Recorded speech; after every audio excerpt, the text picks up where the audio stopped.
চট্টগ্রাম এখন বৃষ্টির নগরী। মাত্র ৪ থেকে ৫ দিনে বৃষ্টি নেমেছে প্রায় ১,০০০ মিলিমিটারের কাছাকাছি।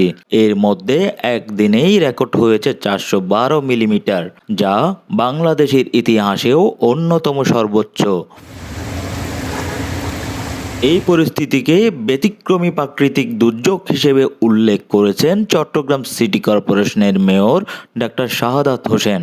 তার ভাষায়, আতঙ্ক নয়, এই সংকট মোকাবিলার পথ সমন্বিত উদ্যোগ, মানবিকতা আর নাগরিক সচেতনতা।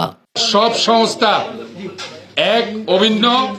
আমরা পারস্পরিক সমন্বয়ের মাধ্যমে আমরা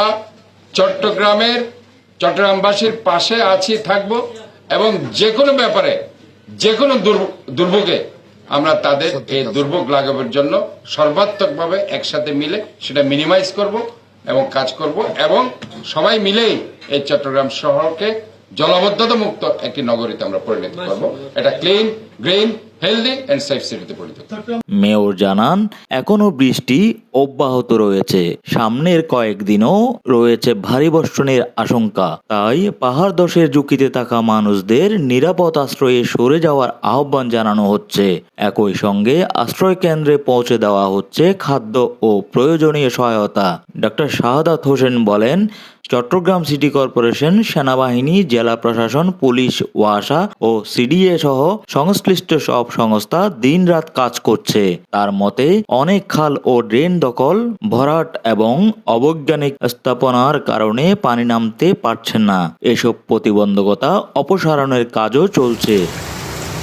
মেয়রের দাবি, ২০২৫ সালে খাল নালা পরিষ্কার এবং অবকাঠামোগত উন্নয়নের ফলে নগরীর প্রায় ৬০% জলাবদ্ধতা কমানো সম্ভব হয়েছে। বর্ষা শেষে গুরুত্বপূর্ণ খালগুলোর কাজ শেষ করার পাশাপাশি আরও ৪০টি খাল পুনরুদ্ধারের পরিকল্পনাও রয়েছে।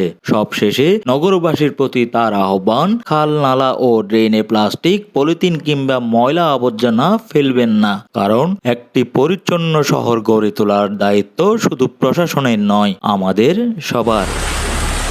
রাজীব সেন প্রিন্স, চট্টগ্রাম সংবাদ প্রতিদিন।